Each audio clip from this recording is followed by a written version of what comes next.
ஒரு digital marketing டீம்ல என்னெல்லாம் இருக்கும் அப்படின்னா, ப்ராடக்டோட டார்கெட் ஆடியன்ஸ் யாரு, அண்ட் கிராஃபிக்ஸ். இப்போ பார்த்தீங்க அப்படின்னா ஏஐ கொண்டு வராங்க. ஸோ உங்கள் ப்ராடக்ட் அந்த அளவுக்கு நீங்கள் ரீச் ஆகணும்னு நினச்சிங்கன்னா அந்தந்த ரீஜனல் லாங்குவேஜஸில் கொடுக்கும். ஃபார் எக்ஸாம்பிள்,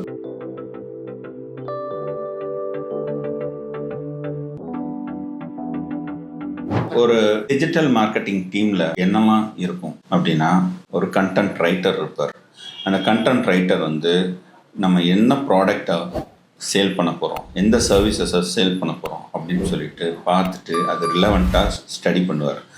மார்க்கெட் ஸ்டடின்றது ரொம்ப முக்கியம். அதுக்கு அடுத்து அந்த ப்ராடக்டோட டார்கெட் ஆடியன்ஸ் யார், அந்த டார்கெட் ஆடியன்ஸோட பிஹேவியர் என்ன, அவங்களுடைய எங்கெல்லாம் இந்த மாதிரியான ப்ராடக்டை தேடுவாங்க, என்னென்ன பிளாட்ஃபார்மில் தேடுவாங்க, என்ன கீவேர்டு யூஸ் பண்ணி தேடுவாங்க, இப்படிலாம் நிறைய பார்ப்பாங்க.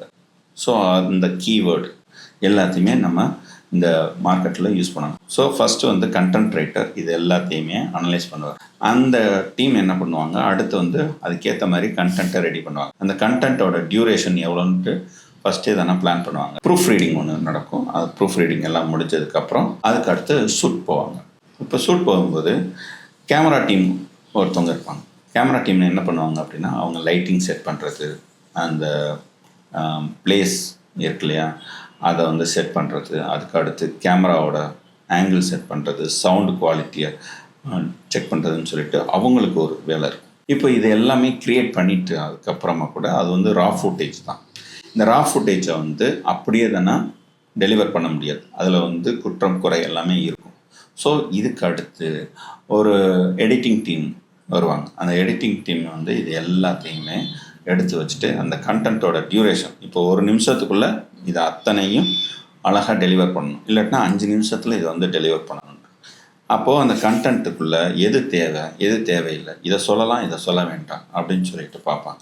இப்போ பார்த்தீங்க அப்படின்னா ஏஐ கொண்டு வராங்க. சில என்ன சொல்கிறது, இமேஜஸ் நம்ம ஜென்ரேட் பண்ணி அதை யூஸ் பண்ணிக்க முடியுது. ஸோ இந்த மாதிரி ஒரு டீம், எடிட்டிங் டீம் இது எல்லாத்தையுமே பண்ணிவிட்டு அதுக்கு அடுத்து அந்த எடிட்டிங் பண்ண அந்த வீடியோஸை சரி பார்த்துட்டு அதுக்கு அடுத்து மார்க்கெட்டிங் டீம், அதாவது டிஜிட்டல் மார்க்கெட்டிங் டீம் இருப்பாங்க. அவங்க டெக் டீம். அந்த டெக் டீம் என்ன பண்ணுவாங்க அப்படின்னா, இந்த கண்டென்ட்டை போஸ்ட் பண்ணும்போது என்னென்ன கீவேர்டெல்லாம் கொடுத்தா இந்த கண்டென்ட்டை பார்ப்பாங்க அப்படின்னு சொல்லிட்டு அதை போஸ்ட் பண்ணுவாங்க. இப்போ போஸ்ட் பண்ணும்போது டிஸ்கிரிப்ஷன்ஸில் அந்த கண்டென்ட் ரிலவெண்ட்டான காண்டாக்ட் நம்பர், இல்லை கூகுள் ஃபார்மு, இல்லை வேறு ஏதாவது வெப்சைட்டோட ஃபார்மு, இது எல்லாமே இருந்துச்சுன்னா அந்த டிஸ்கிரிப்ஷனை கொடுப்பாங்க. லைவுக்கு போனோன்னே அதோட முடியாது. ஃபாலோஅப்புக்கு ஒரு டீம் இருப்பாங்க டெக் டீம்லேயே.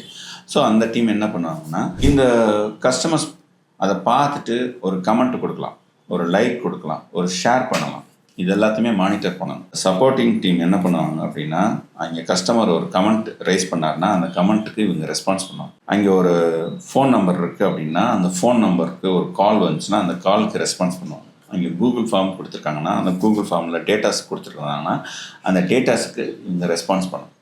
ஸோ கண்டென்ட்டுக்கு எப்போவுமே ஒரு என்கேஜ் பண்ணிக்கிட்டே இருக்கணும். கஸ்டமரோட அந்த கண்டென்ட்டில் என்கேஜ் பண்ணிக்கிட்டே இருக்கணும். இது எல்லாமே செய்யணும். இது எல்லாமே டெடிக்கேட்டடாக ஒரு டீம் இருந்தால் தான் ரொம்ப நல்லா பண்ண முடியும். இதுக்கு தான் ப்ரொஃபஷனல் டீம் வேணும் அப்படிங்கிறது. யூஸ்வலாக நான் பார்த்த வரைக்கும் டிஜிட்டல் மார்க்கெட்டிங் அப்படின்னா ஜஸ்ட் எல்லாத்தையும் போஸ்ட் பண்ணுறது மட்டுமா தான் இருக்குது. கண்டென்ட் ஒருத்தவங்க கொடுப்பாங்க. ஸோ ஆனால் ஃபேஸ்புக்கு, இன்ஸ்டா, ட்விட்டர் இந்த மாதிரி போஸ்டிங் மட்டும்தான். ஆனால் நீங்கள் சொல்கிறது டெப்த்தாக இருக்குது. ஸோ இதில் எனக்கு ஒரு கொஸ்டின் என்ன அப்படின்னா, இதுக்கு நீங்கள் எடுக்கிற டைம், சில சமயம் கண்டென்ட் இன்னைக்கு காலையில் ரெடி பண்ணி ஈவினிங் டெலிவர் பண்ணணுன்ற சுச்சுவேஷன்ஸ் இருக்கும். ஸோ அந்த மாதிரி சமயத்தில் கொஞ்சம் வேகமாகவே பண்ணுவோம். ஷார்ட்ஸாக எடுத்துக்குவோம், 1 நிமிஷத்துக்குள்ளே பண்ணணும் அப்படின்னு சொல்லிட்டு. இப்போ நான் பண்ண அத்தனை ப்ராசஸுமே கொஞ்சம் ஃபாஸ்ட் ஃபார்வர்டில் நடக்கும். சில கண்டென்ட்ஸை டெப்த்தாக தான் நம்ம பேசணும். கண்டென்ட்டோட என்ன சொல்கிறது, அந்த ப்ராடக்டோட சர்வீசஸ் டீட்டெயிலாக நம்ம சொல்லணும் அப்படிங்கும்போது அதுக்கு ஒரு 1 டே எடுத்துப்போம். ஆனால் அதிகபட்சம் 2 or 3 டேஸ்க்குள்ளே இது முடித்தா தான் சுட சுட கொடுக்கணும். மக்களுக்கு எல்லாருக்குமே வந்து கண்டென்ட் எந்த அளவுக்கு சூடாக கொடுக்குறோம் அப்படின்றது தான் இங்கே விஷயம். ஒவ்வொரு மார்க்கெட்டிங்க்கும் ஒரு டைம் பவுண்ட் இருக்கும். அந்த டைம் பவுண்டுக்குள்ளே மக்கள்கிட்ட போகணும், அதை ரீச் ஆகும். இப்போ ஃபார் எக்ஸாம்பிள் ஒரு படம் ஒன்று ரிலீஸ் ஆகுது, அந்த படத்துக்கு வந்து மார்க்கெட்டிங் பண்ணணும். அந்த மார்க்கெட்டிங்கில் வந்து பலவிதமான மார்க்கெட்டிங் இருக்குது. அதை பற்றியான அட்வர்டைஸ்மெண்ட்டு, ட்ரைலர்ஸ் விடுறது, இது ஒரு வகையான மார்க்கெட்டிங். இன்னொரு வகையான மார்க்கெட்டிங், அதுக்கு ஒரு பாசிட்டிவான ஒரு ரிவ்யூவை கொடுத்து மக்கள்கிட்ட அந்த படத்தை பார்க்க தூண்டுறது. ஸோ அப்போ என்ன பண்ணணும், அந்த படத்தை பற்றியான ஒரு பாசிட்டிவ் ரிவ்யூவை முன்கூடிய நம்ம எடுத்து அந்த எண்ட் ஆஃப் த டேக்குள்ளே, அதை எண்ட் ஆஃப் த டே கூட இல்லை, படம் காலையில் ரிலீஸ் ஆகிருக்கா மத்தியானம் இல்லை சாயந்தரத்துக்குள்ளே தானே. என்னோட கேள்வி என்ன அப்படின்னா, இப்போ டிஜிட்டல் மார்க்கெட்டிங் தமிழ்நாடுக்கு நீங்கள் பண்ணுவீங்க, ஓகேங்களா? ஸோ எனக்கு வந்து இந்தியாவுக்கு பண்ணணும், வேர்ல்டு மார்க்கெட்டும் பண்ணணும் அப்படின்னா எப்படி பண்ணுவீங்க? Very good question. ஆக்சுவலாக இப்போ தமிழ்நாட்டுக்கு மட்டும் பண்ணணும் அப்படின்னா தமிழில் மட்டுமே நம்ம கொடுத்தாலே போதும், தமிழ் ஆடியன்ஸுக்கு அது ஈஸியாக ரீச் ஆகும். இதுவே தானே பேன் இந்தியாவுக்கு நம்ம பண்ணணும் அப்படின்னா, பேன் இந்தியாவில் வந்து நம்ம 2 கேட்டகரியாக பிரிக்கலாம். ஒன்று வந்து educated and English speaking community. So அவங்களுக்கு வந்து இங்கிலீஷில் கொண்டு போயிடும், அது சிம்பிள் இங்கிலீஷில் கொண்டு போனால் போதும். பட் இன்னும் ரீஜனல் லாங்குவேஜஸில் கொண்டு போகும்போது சிட்டி மட்டும் இல்லாமல் செகண்ட் டயர் சிட்டிஸ், வில்லேஜஸ் வரைக்கும் அது ரீச் ஆகும். ஸோ உங்கள் ப்ராடக்ட் அந்த அளவுக்கு நீங்கள் ரீச் ஆகணும்னு நினச்சிங்கன்னா அந்தந்த ரீஜனல் லாங்குவேஜஸில் கொடுக்கணும். ஃபார் எக்ஸாம்பிள் கன்னடம், மலையாளம், தெலுங்கு, ஹிந்தி, குஜராத்தி, மராட்டி அப்படின்னு சொல்லிட்டு ரொம்ப டீட்டெயில்டாக நம்ம போகணும். அப்படி டீட்டெயிலாக போக போக போக தான் உங்களுடைய கண்டென்ட் வந்து ரூரல் பீப்புள் வரைக்கும் போகும். ஏன்னா உங்களுடைய ப்ராடக்ட்டுக்கோட தேவை வந்து ரூரல் பீப்புள் வரைக்கும் இருக்குது அப்படின்னா நீங்கள் இப்படி ரீஜனல் லாங்குவேஜஸ்லையும் சேர்த்து பேசுகிறது தான் நல்ல ரீச்சை கொண்டு வரும். இதுவே தானே வேர்ல்டு வைடாக கொண்டு போகணும் அப்படின்னா திரும்பவும் அதே கான்செப்ட் தான். இங்கிலீஷில் கொண்டு போகிறது கொஞ்சம் ஈஸி வே, பட் ப்ராடக்ட்டு இன்னும் மக்களுக்கு போகணும், நிறைய பேருக்கு இன்டெப்த்தாக போகணும். இப்போ ஃபார் எக்ஸாம்பிள் சைனாவில் பார்த்தீங்க அப்படின்னா மேண்டரின் பேசுகிறவங்க தான் அதிகம், அவங்களுக்கு இங்கிலீஷ் வந்து தேவையே கிடையாது, அந்த மாதிரி ஒரு செட்டப்பில் இருக்கும்.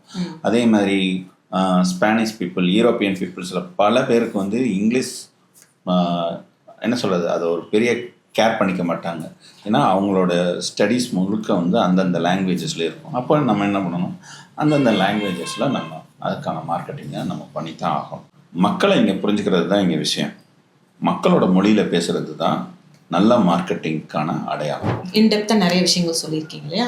நீங்கள் யாருக்கெல்லாம் டிஜிட்டல் மார்க்கெட்டிங் பண்ணி கொடுப்பீங்க? எங்களை பொறுத்த வரைக்கும் இவங்களுக்கு தான் பண்ணுவோம், இந்த இண்டஸ்ட்ரிக்கு தான் பண்ணுவோம் அப்படின்ற கணக்கெலாம் கிடையாது. ஒரே ஒரு விஷயந்தான், ப்ராடக்ட் சர்வீசஸ் நல்லா இருக்கா, உண்மையிலே அது வந்து மக்களுக்கு அவசியமானதா, நீங்கள் வந்து ஜென்யூனாக அந்த பிஸ்னஸை பண்ணுறீங்களா, உங்களுக்கு மார்க்கெட்டிங் தேவைப்படுமா, நீங்கள் அந்த மக்கள்கிட்ட கொண்டு போய் சேர்க்கணும்னு நினைக்கிறீங்களா, கண்டிப்பாக நாங்கள் உங்களுக்கு பண்ணித்தரோம். ஓகே, உங்களை எப்படி நாங்கள் வந்து ரீச் அவுட் பண்ணுறது?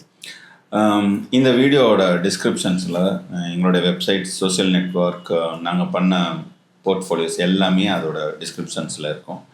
அண்டு எங்களுடைய காண்டாக்ட் நம்பர் இருக்கும், இமெயில் ஐடி இருக்கும். இதில் நீங்கள் எந்த வழியிலனாலும் காண்டாக்ட் பண்ணலாம், எங்கள் டீம் உங்களுக்கு ரெஸ்பான்ஸ் பண்ணுவாங்க. உங்களுக்கு உங்களுடைய ப்ராடக்டையும் உங்களுடைய சர்வீசஸையும் மார்க்கெட்டிங் பண்ணுறதுக்கு நாங்கள் ரெடியாகவே இருக்கோம். எங்கள் டீம் எப்போவுமே பார்த்தீங்க அப்படின்னா கொஞ்சம் வைப்ரண்ட்டான டீம். ஸோ கண்டிப்பாக உங்களுக்கு நல்ல ரிசல்ட் கிடைக்கும் அப்படின்றதுல கேரண்டியாக நான் பதில் சொல்லுவேன். Okay, thank you and all the best.